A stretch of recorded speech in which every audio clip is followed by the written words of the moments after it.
Hi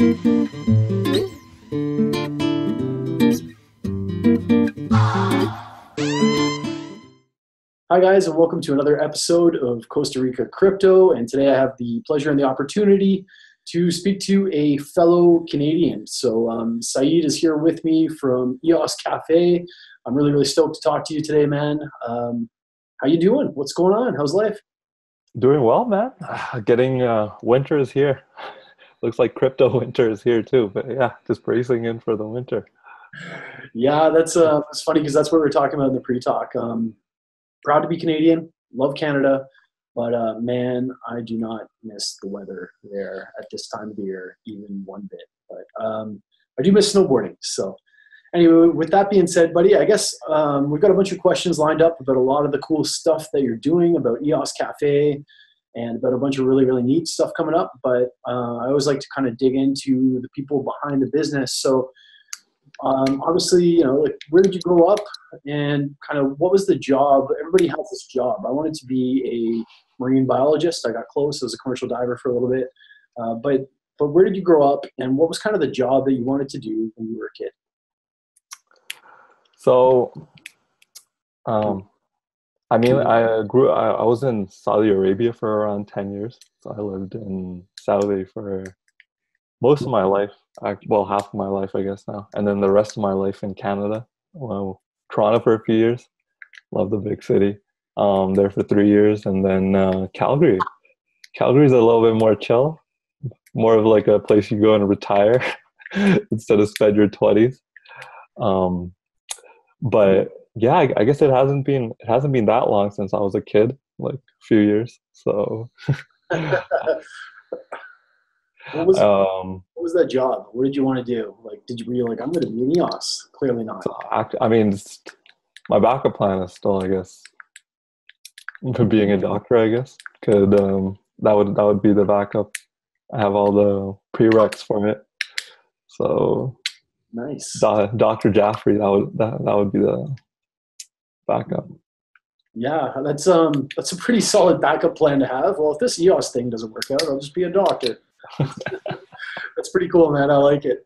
Well, I mean, there's some people, like, if you look at Blocksmith, actually, they have like surgeons on the team, eh? Like they have a lot of founding members in the EOS Blocksmith that are actually like full-time, well, like part-time, full-time working like surgeons in San Fran. So yeah, there's a ton of smart people in the space. There's a ton of really intelligent, socially conscious, cool people in the space, and I'm just lucky that I get the opportunity to talk to a lot of them, like yourself included.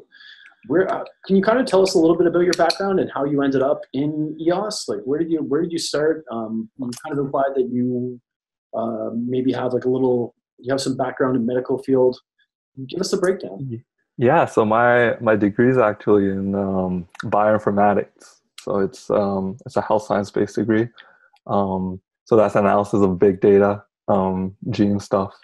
But that got me with like data analytics. That got me a lot into like the big data field, computers. And then I was introduced to Ethereum a year and a half, 2 years ago. Started developing on Ethereum, smart contracts, etc. And then just hitting that wall, man, again and again in Ethereum. Had me looking for something better, and that's how I got into EOS.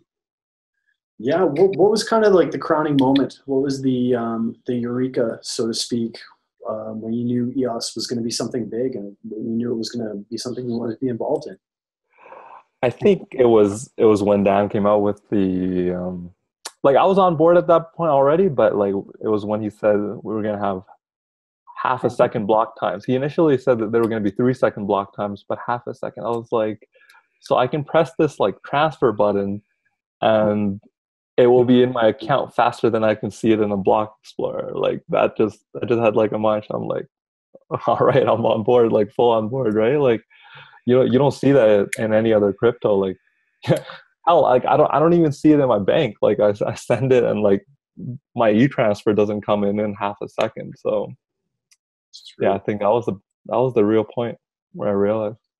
Yeah, that was kind of the moment, the aha moment. We'll talk after, but there's another project that I'm sure you probably already know about, and you're probably already peeked into a little bit, something maybe a little bit up your alley. What's kind of I mean, obviously, being involved as a VP is got to take a lot of work. What's kind of, what's the best part of your day to day, and what's the worst part of your day to day? I feel like the best part is I like is actually is the problems that like we face actually is like technically a lot of these problems are like we're like the first in the space we're seeing this even in like perhaps even in the general blockchain space, but like governance or even like technical questions that come up, we're usually the first people to see it before anyone even faces it. And it's almost like a lot of days end up being like these small challenges, like these mini like challenges. Hey, there's like this bug. Like we've had occurrences in the past where hey, this bug could literally take down the whole mainnet. Like that's like $5 to $6 billion of worth, like kind of resting on your shoulders collectively in a distributed system. But it's solving those problems, which is the awesome part. I'd say day to day, the negative part would be probably the repeated questions we get. I wish there was just this like global like FAQ that you could just be like, someone asks the question, you post a number, you do 42, and that person is just like automatically redirected to 42 because we've answered the same question like 100 times before. I think that would be the most taxing part. And like, shout out to people like EOS Authority and probably even Grey Mask who actually like, if you go to their channels, they get the same question 100 times daily. Like you'll see the same question pop up like 10 times in like an hour, and it's just like it must be taxing. Like it's taxing on us who don't deal with that volume, but it's taxing.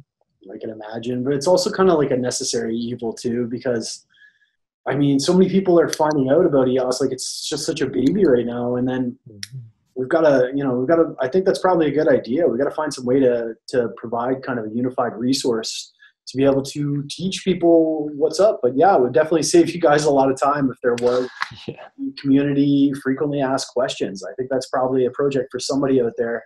If somebody's listening, just kind of a global FAQ to a lot of the stuff that you deal with on a daily basis.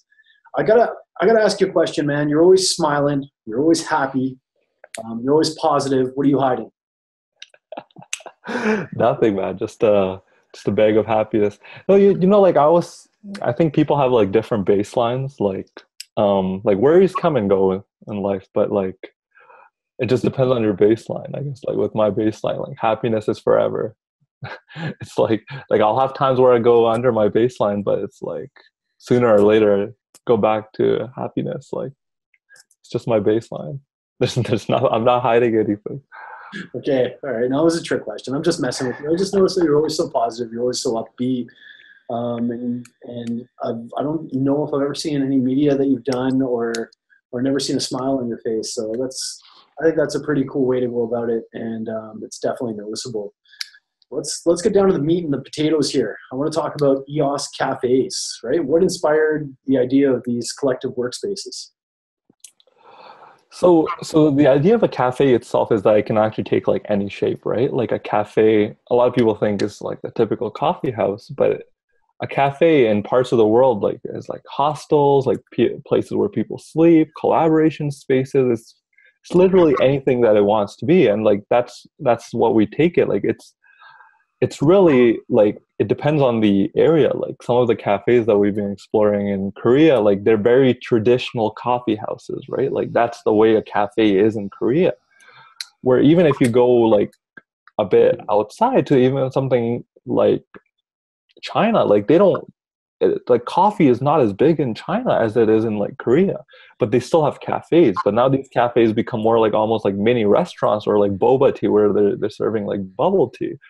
And then you go to Europe, as I said, there's hostels. In North America, you can make them whatever that you want to be. But I think that's the really exciting part. It's a place for people to meet. Like that's what a cafe is at its essence. It's a place for people to meet, share ideas, talk, and just hang out. And that's what we want to promote in our cafes too. And like the specifics of each cafe would depend on the location and like where it is, which country it is, and so on. So what's the whole idea? You walk into a cafe, an EOS cafe. And how is this? How would an EOS Cafe be different than any other cafe? Would there be something that I might notice when I walk in? Can you pay with EOS? How does it all work?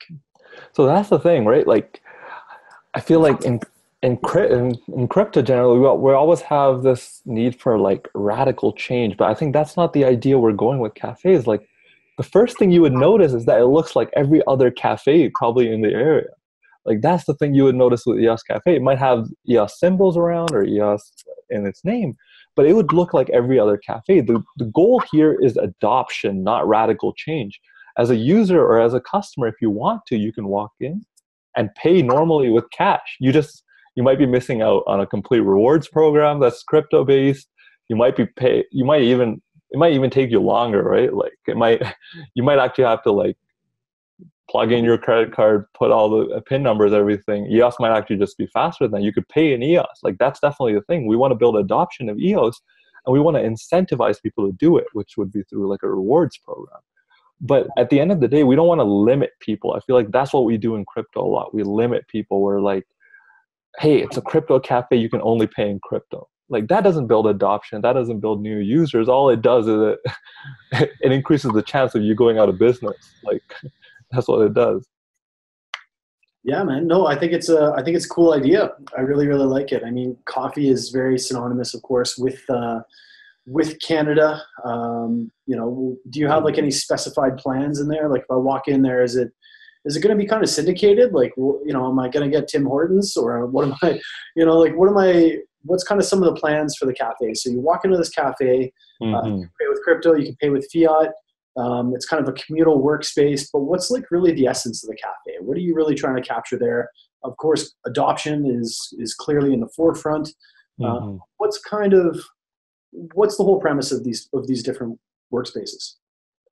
So, in my opinion, I think a lot of it revolves around actually like the rewards program. Like, a lot, a lot of rewards programs right now, they actually already use, if you think about it, like points, like points that you have are digitally tracked, but they're always tracked on like centralized databases.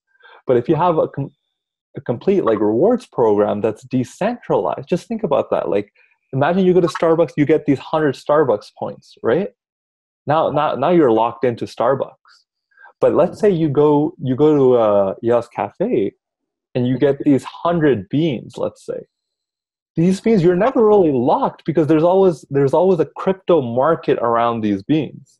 If you think about it, Yeah. you can always sell these beans to someone else, transfer them to another token. Let's say the cafe across the street has its own token called coffee. You could convert your beans to coffee and go use that rewards program at their cafe, which is completely like you never see that level of cross interoperability between any business. So I feel like a lot of it is like incentivizing people to have these rewards program, and then you can build things off of these rewards program. Let's say we have a large cafe. Let's say our cafe has a game room. As I said, it could be anything, right? This perhaps to have access to this game room, you need to hold or stake a certain amount of beans.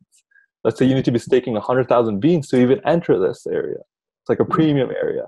And going back to the cafe, it will likely be more of like a premium cafe, like more not the $1 or less like Timmy's coffee, likely, but more of like an actual like a more higher mid high end like cafe that you'd go to, probably like $4 to $6 per coffee, but it takes longer to make them.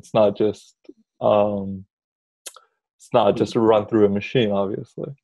Yeah, you guys have recently made some plans to expand overseas as well, and I know that you kind of want to make this a global thing.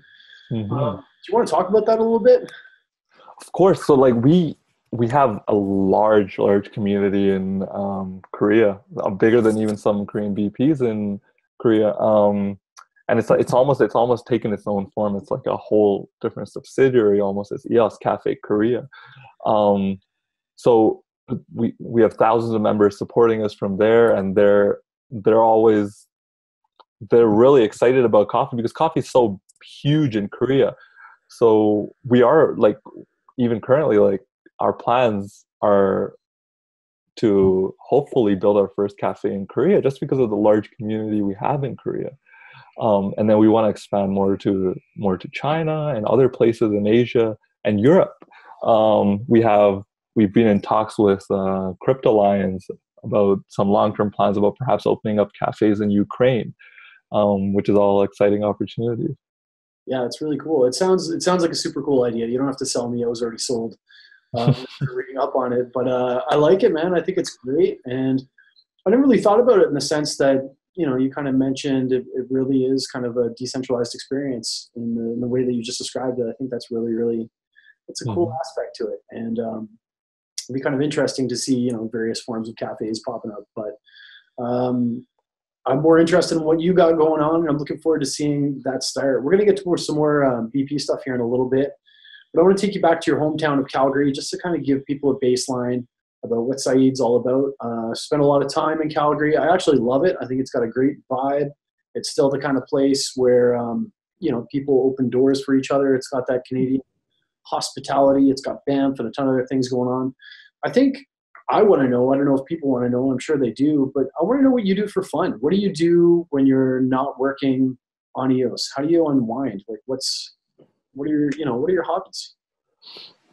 So one thing I actually love personally doing is volleyball. Volleyball is like I've played it my entire life. It's something I carry with me, and like it just holds like a special place in my heart. And it's one of those things that I do to like let loose. I feel like so I mean, like as an individual, if you've never met me, you'd never know this, but like I'm actually 6'3", so it's like the perfect sport for me. And yeah, I've actually been trying to get more into beach volleyball. Not the perfect sport for Calgary, but it's fun. I feel like I need to start visiting more beaches outside of Calgary so I can play more beach volleyball. But yeah, indoor volleyball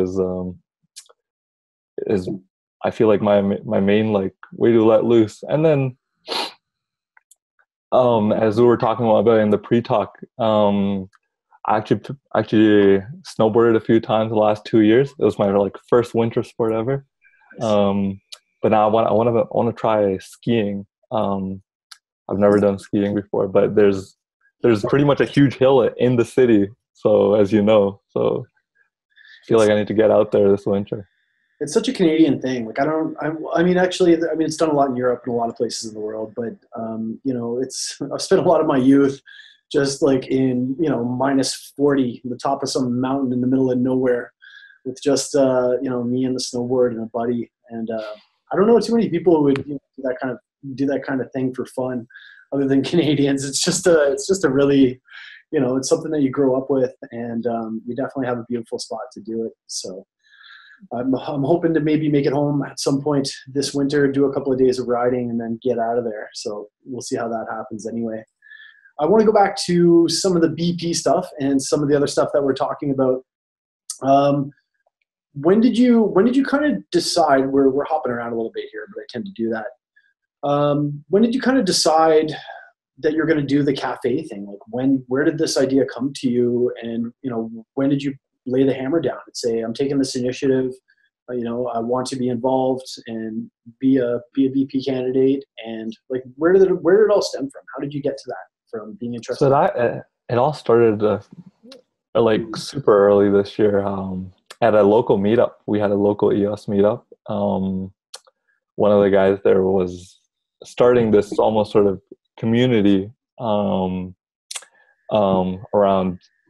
coffee with like EOS Cafe, and like it didn't really click at first. Actually, the first meetup I went to, it was just like me and a buddy. We're developers, so we went. It was a developer focused meetup just to learn. But like we joined a channel through that, like a Telegram channel through that, which had Troy in it, and it was originally Troy's idea about EOS cafes. And then we found Swan, who's a long-term system administrator, and he was like, yeah, like I can do this server stuff easy. So, and then we were like, hey, look, like we should definitely like try to be a BP. at the time, I feel like there wasn't there. I think there had been like a few announcements, but like we were just looking in the space, and we were like, there's not a lot of people actually putting out their proposals to be VPs, or at least legitimate proposals. Like you'd see all these people with no website, nothing, just entering a proposal.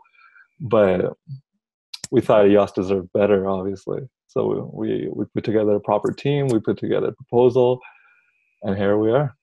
If I understand it correctly, are you guys a DAC essentially, decentralized autonomous community, or?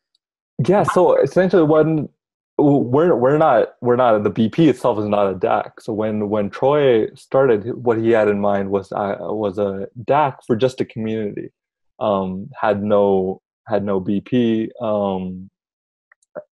in mind. Just this idea of crypto cafes. That's what he had the idea of how would I be building like crypto cafes around the world. And then from that community, we met people who were interested in creating a BP, and that's how the BP sprung out. The BP sort of sprung out of the DAC. So the DAC still exists. The DAC still does. It manages its coffee community, but the BP is a completely different entity. But we work closely together, and actually, one of the things that we're looking forward to working on closely is the rewards program, because the token would be the DAX token. Like the token would become like the whole governance of the token, the Bean token, would entirely be on the DAC. And we'd like it to stay that way instead of like having a few people just own the majority of the token. The DAC will ensure like a fair distribution of it, and obviously adoption of the token. So coming back to your point, the BP and DAC are two different entities that work closely together. Cool, I like it. I'm a huge fan of DAX, originally introduced through EOS DAC, and I've kind of had a fascination ever since. So I tend to gravitate towards the projects that are using this new model, and it's cool, man. I think it's not just cool for EOS, it's like a cool governance model that can translate over to a lot of different things and maybe change the way that we manage everything from businesses to communities to possibly even governments. So I kind of have this weird obsession and fascination with DAX. So I think it's really neat that you're making that a DAC. Once again, I apologize for jumping around, but I know that one of the main things that you guys love to do and part of EOS Cafe is kind of giving something back to the community, right? Mm-hmm. You've done this, you've been adamant about this, and one of the recent tools that you've produced is something that I've actually been messing around with a little bit and using it as my wallet, using it to send tokens and stuff like that. Blocks.io, right? Mm-hmm.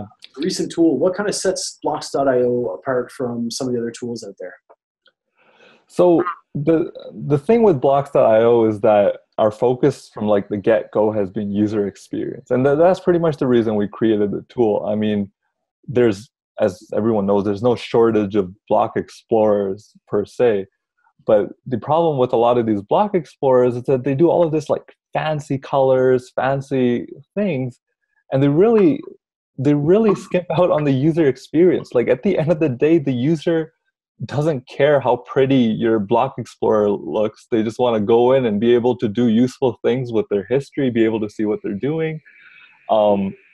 Like we do everything from custom data parsing. Like you don't have to read a JSON for every like transaction that you have, as you do on some explorers like EOS Flare, to even allowing people to like set their own profile photos. Like a lot of people love things like that. Like they have 5 different accounts, like, and memorizing or remembering that 12 character name is not like, that's not how the human brain works. Just being able to set a profile photo that's on chain, like you can set that profile photo on chain, it like makes a world of a difference just switching between accounts. So we've tried to make it as simple as possible, as easy to use, and that's the feedback that we get from people. It's people actually say it's the best looking block explorer, even though we sometimes think like we don't do all those like pretty graphics and stuff. We just try to make it as usable as possible. Yeah, I think usability over flash. That's what's gonna people want to make things happen. They want it quick and they want it easy. And I think I think you got to focus on the user experience in order to be able to bring adoption. So I've used it quite a bit, and I like it myself. I do encourage other people to go and check it out. Are there any other ways that that EOS Cafe is kind of bringing things back to the community, or anything else you wanted to mention before we move on? I mean, one of the projects that we've been involved with, I've done quite a bit of development on it, is the worker proposal system. We're one of the lead developers on that project. I mean, if the general public deems it necessary for us to have a worker proposal system in the first place through referendum, then we're building out the tech side of it. We're not too involved with the governance end of it, but we're building out the tech side of it to be something similar to actually like Kickstarter, like UI wise, where you can just go in, see these projects, vote on it using Scatter pretty easily. And that's just one of the ways that we're giving back to the community right now. We have some other projects in the works. We put out content decently often, well, useful content decently often. Our last article, I'm not sure if you've seen it, is we did a full breakdown of what Rex means for token holders. Dan's original post was kind of encryptic, so we like to do things like that, just videos here and there which break down complex processes, articles. I like it. I think that's important. I think you've got to engage with, as much as you've got to engage with people who are very technical, you have to engage with people who are not so technical. That's what's going to fuel adoption. And that's kind of what we've been talking about since the start of this interview, right? It's all it's exactly. And that's why we really focus. Like, I think if you were to put like a core value to EOS Cafe, it would be adoption. Like, we really focus on these little things that we know as users. Like, we love to try our own tool, obviously, is like, that's what makes a world of difference. Like, if you go to, let's say, block.io, by the way, like, for anyone trying this, it's bloks.io. It's the blocks without the C. If you go to that wallet with the transfer, like, it will, once you link Scatter, it will automatically detect all of your airdrop tokens. You don't have to go in and manually enter contracts.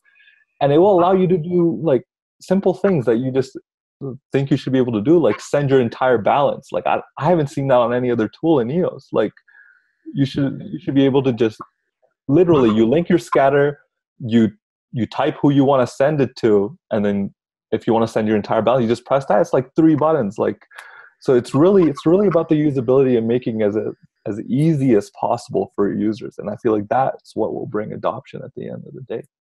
Yeah, I have to agree with you, man. I think you're right. And I've used blocks.io. I'm definitely going to link to everything that we're talking about below. I'll make sure that people have access to that. I've used it. I think it's a great tool, and I enjoy it. Oh yeah, and if you ever want to reach us, EOS Cafe Calgary, that's the Telegram. That's our handle on most things. If you have any questions, you can privately message me too, Syed_Jaffrey on Telegram. 100%, buddy. I promise I'll link that below. You guys are super active on Telegram. That's one of the things I noticed, that you're very active on Telegram. And not only are you active on Telegram, but you're very approachable on Telegram. And I know that you do want people to come and engage with you, and I hope that they do. I'm sure I know they already do. I know how busy you guys are, and I love that about you guys. Let's talk dApps, my friend. All right. Let's talk about the real meat and potatoes of EOS. Is there anything that you're working on right now, or is there anything in the ecosystem that you really love?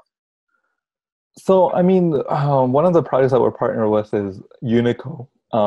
They actually released their smart contracts recently. It's like it's a crypto collectible, so it's like an NFT almost. You can think of it like a platform where you can create your own NFTs. So you can create non-fungible tokens, your own crypto collectibles on their platform. And they hope to do like a whole market around these crypto collectibles. It's a really cool project that we've been involved with for a while.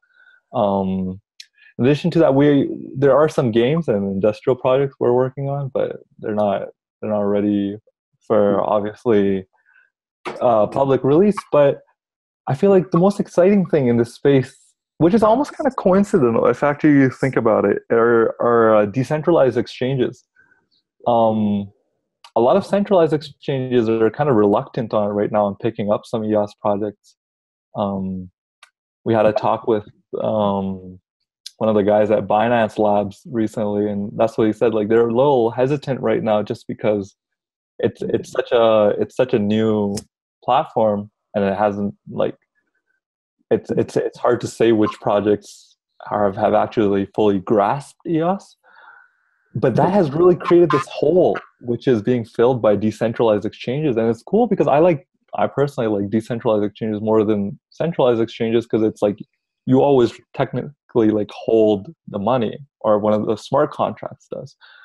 So it's created the space with Dexios, New Dex, all these decentralized exchanges popping up, and like that's really got me excited seeing like people actually using them. Well, like a lot of times they don't have a choice with these tokens, but I feel like it's going to build like the right mindset in EOS token holders, and it will continue this adoption of decentralized exchanges even past if block.one releases one themselves. 100%. I'm a huge fan of them. I use Dexios all the time. Of course, New Dex as well. And I know that there's a bunch popping up every single day. I think there is like 4 or 5 of them, but I think it's super cool, man. I don't have to transfer my tokens out. It's right there, click a button and it's done. So it's been interesting, and it'll be funny to see kind of the way that the market goes with that. And I think like I kind of I've spoken about in some of my previous interviews, like EOS is so young, man. It's just starting out. And from what I've seen, we have some really, really cool projects popping up, and daily too. It's so hard to keep up with it. I spend a lot of my time on this stuff, just kind of researching things, because it becomes like this weird passion, addiction, and there's some really, really cool stuff popping up. What do you think some of the things are that are intrinsic to the ecosystem right now that are working? Like, what do you think EOS is, or people in EOS are doing really, really well? And then what are they not doing so well? I feel like the thing that's being done obviously really well is the tech. Like there's so much tech advancement like every day that you hear about in EOS that it's crazy. Like you don't see this type of tech advancement anywhere. Like I remember we put out like a paper wallet like a few months ago, just like a simple paper wallet, and then someone's like some major crypto had this on their like roadmap. It was like a roadmap item to actually like release like a paper wallet. I'm like, these are things that you code up in like a few days and just release. Like so, and then you have people like this releasing these things every single day in EOS. So it's really awesome seeing the developer community in EOS. And it will obviously mature. There's lacks of like unit testing frameworks, but like all of that will, like as you said, it's like less than 3 months since mainnet launch, or just 3 months. The things that are a little lacking is probably the governance side. Like I feel like there's a lot of transparency. There's definitely transparency. There's like they release videos of all their calls, but there's a lack of breakdown. Like for the general user, you're not going to go and sit and watch their 2-hour meeting. Like you need this synoptic like breakdown of things that are going in the ecosystem on a governance level. I feel like that's what's currently lacking in the EOS ecosystem. It's a good idea. Even like a mailouts or some sort of communication, because I think a lot of people are interested. I know there's a lot of people who have invested a lot into EOS, and it's funny because I'm one of those guys where I came to EOS and I was intrigued by some of the investment potential, and now I'm just a lot more intrigued with what's happening, some of the dApps that are popping up, some of the people in the space, and the potential for what EOS has behind them with the transaction speeds and some of the great minds that have kind of come to the space. I think it's super exciting, and I enjoy it, man. I guess my next question for you is kind of a little bit of a lead off that. Who, in your opinion, aside from Syed, is the most interesting man in EOS, or woman for that matter? Like who is the person out there that you really kind of, either you enjoy or you follow or you're interested in? It would have to be Nathan James, Ennis James, the man, the man of the myth. No, like he's like I can't even like put it in words. Like the man is just a machine. Like he is such an integral part of EOS that like I think people don't realize it unless he like went away. Um, like almost every, I would say 80 to 90% of interactions or transactions that are like, aside from I guess like via block Twitter, like real transactions that are happening in the space are happening thanks to him, thanks to Scatter. Like for people who don't know, he's the creator of Scatter, and most of his code base is written by himself. He's like a sole man working. He has a Chrome extension, desktop. He's working on Ledger integration. Like man works nonstop. And honestly, like if I feel like he needs to be like well supported. I feel like in the community, and I think more people should just go to him and actually tell him like what a difference like day to day using Scatter is. It's it's just like a given, right? Like you press transfer and then your Scatter pops up and you press accept, but like there goes a lot of thought and work into making that secure and possible in the first place. Yeah, I was talking to Nathan from EOS, and I agree with him. Like I've actually done an interview with the man, and Well, I'm sorry if I not. Are you just so people don't mix it up? Like I'm talking about Nathan from Scatter, not Nathan from. no, no, They both have the same name for all the viewers. I know, no. I did an interview with him yesterday. We were talking about it, or it would have been a couple of days ago. We were talking about NS James from Scatter. Okay. No, don't worry.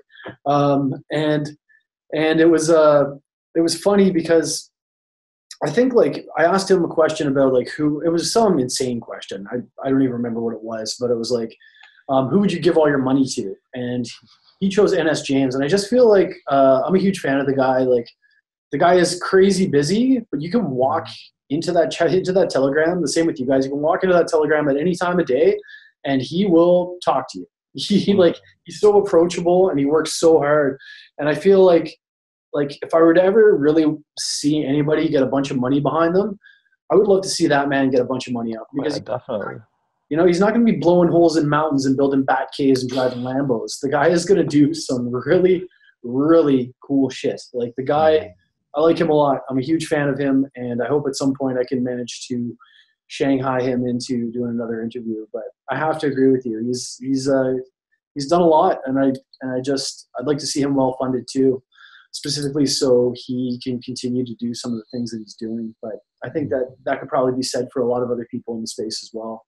But I think that's a pretty solid answer, man. I'm going to give you kind of like the question. I'm going to put you on the spot. Why should people vote for EOS Cafe? And I mean, I know why. I'm already a fan. But if you were to stand on the soapbox right now and just kind of talk to the community, why does EOS Cafe deserve their vote? So EOS Cafe, what we work on, like pretty much all of our projects is building that adoption. And what adoption does is it builds value of the ecosystem. It builds value for the token. It builds value for users of it. The easier we make it for people to use the system, the more people that will use it. The more people that will use it, the more value is added to the ecosystem.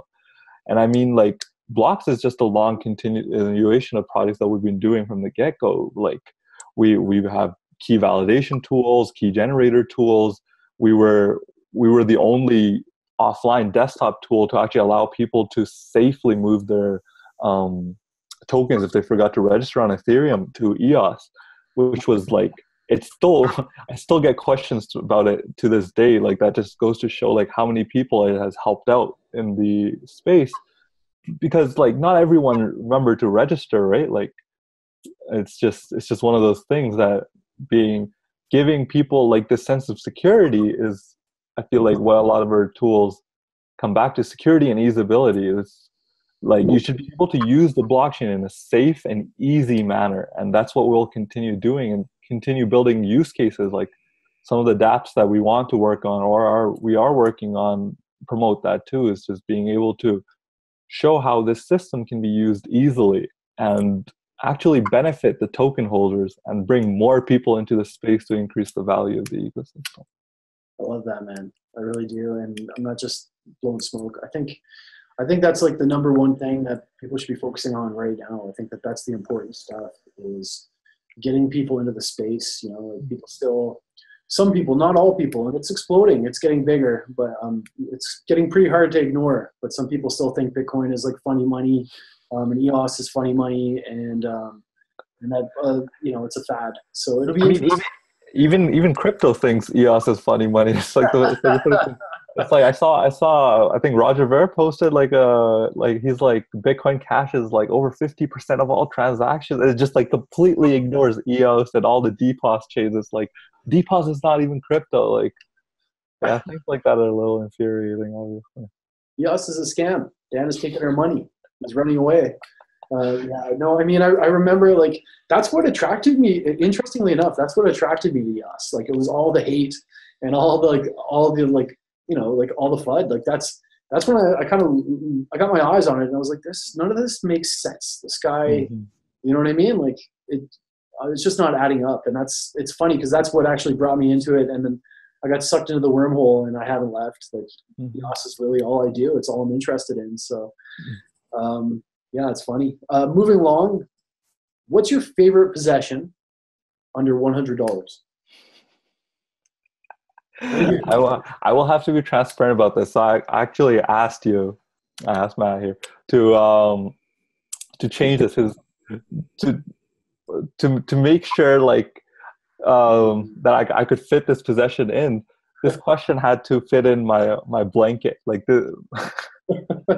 being in Canada, my favorite possession is my blanket. It's like a heavy blanket. I wish I could show you this right now. Probably not in my vicinity, but it's like one of those heavy like furry blankets, and it's honestly my most favorite possession. It's like I don't know how people live in Canada without like a large fluffy blanket. Like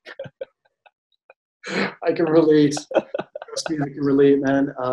Spent a lot of my career outside in Alberta, so I get it. And it's a blanket's a hell of a thing. I was lucky enough to be able to go to Guatemala a couple of months ago and just check it out. And got this kind of, I don't know, I probably paid like $15 for the thing. It was just like this handmade, like comfortable blanket, and I sleep in it every night. But I know how cold it is out there. So like honestly, and anybody who has dealt with some of the Canadian winters definitely understands. I love it.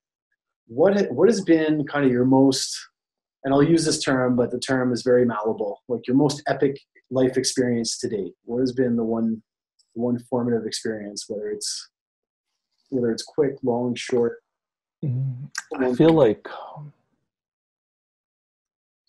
I mean, in being in this space, and like as far as I can remember, at least, like I feel like the most memorable thing has been the launch night. It was. I mean, the pictures of this event are out there, but at the launch night, we were in at a conference, one of the EOS related conferences in San Francisco, and there were just a lot of people from the space. We were celebrating the launch and the launch night, and it ended up being like people around this table, like 20-25 people around this table, going around one by one and explaining or just sharing their heartfelt story about what got them in the space and what got them into EOS. And I think it was just one of the most special moments of my life that night. I mean, combined with the launch of this thing that we had been working on for months, I think it's definitely been one of the most epic moments in my life. I love it, and I've talked about it before, but I was there. I was there for the whole thing, and I watched all the, like I was on Telegram, and I was sneaking into all the different Zoom calls, and I always say this, but my girlfriend thought I was nuts. She thought I was crazy. Like, what are you doing? And there's a bunch of people talking, and I'm trying to mute the thing before. I don't know. I agree with you. It was, for anybody who really kind of understands, it was a big event, and it's one that we'll probably talk about for a long time, launching a chain. And I think that there's some really, really cool things in store for EOS. Before we kind of sign off, I want to just give you an opportunity to kind of, if you have any kind of parting thoughts for anybody who might be watching. Of course, I'm going to link to everything, including blocks, BLOKS.io. I'm going to link to your website. and any other pertinent articles. And as well, people can come and seek you out on Telegram. I find that that's kind of the pulse of the EOS world is on Telegram. And I know that Definitely. I feel like slowly I've been getting like my friends and family onto like Telegram as well. It's just like that's the fastest way you could reach me. True. Don't check any other media. No. But yeah, no, I feel like it's. I mean, you had Nathan from General EOS on your show. Like, I feel like one of the things that he's working on recently, and with his core token, is like I think people don't realize how important it is. Like being in this space, if you're actually committed to being a long-term holder, is like going out there and actually voting for the things that are coming. Like I know the referendum process is almost complete, the worker proposal system, if it goes through, and like going out there and like raising your voice, you're raising your voice through your money. You're literally putting your money where your mouth is like, and being able to actually use that right. Like you have the right to vote. And people think it might be insignificant, but honestly, like even proxying your vote to proxies, like, dude, proxies are a big thing in EOS now. Like there's 3-4 like legitimate proxies with over 1 million votes each. Like I think collectively, like legitimate proxies, not including illegitimate ones. I'd say there's like 6-7 million EOS, and like always increasing. Like that has a weight. That has a huge weight to it for a lot of these things. Like that is the difference between putting a BP at like number 21 or even like number 28, 29. Like just think about like that's collectively as a community, we have that power, and it's like going out there and voting for these things is, I think, really the message that I want to leave today. I love it, Syed. I think you're a hell of a guy. I think you're doing some really cool things. And I really recommend that people reach out to you, get to know you, and go visit the website, of course, which I will link to below. It's been a pleasure to be able to talk to you today, man. And I really hope that I hope we get to do it again sometime. I appreciate you. I feel bad for you dealing with the Canadian winters out there. But I got my blanket. Exactly. Exactly, man. Keep doing you. I'm going to make sure I drop all the links, and thanks so much for talking to me today. All right. Thanks, man. It was a pleasure to be on this show, and I would definitely be open to another show. Actually, one of the things that I recommended was we had this sort of like, we need like a late night show in EOS. We need like a late night, EOS off the hook or something, like. You should do it. You're the guy to make it happen. Make it happen. I'll set it up, man. I promise. I think that's a really cool idea where people can just get Kevin on there. He has he has this thing where he shows up to interviews or shows sometimes in his bathrobe. Maybe that needs to be the thing. Late night EOS in bathrobes. I love it. We'll do it. I promise. I'll see you soon, man. Thanks so much for talking, and you'll be the first guest on the EOS late night show. I promise. Late night EOS. I like it. I'll see you, Syed. Thanks for talking, man. All right. Take care.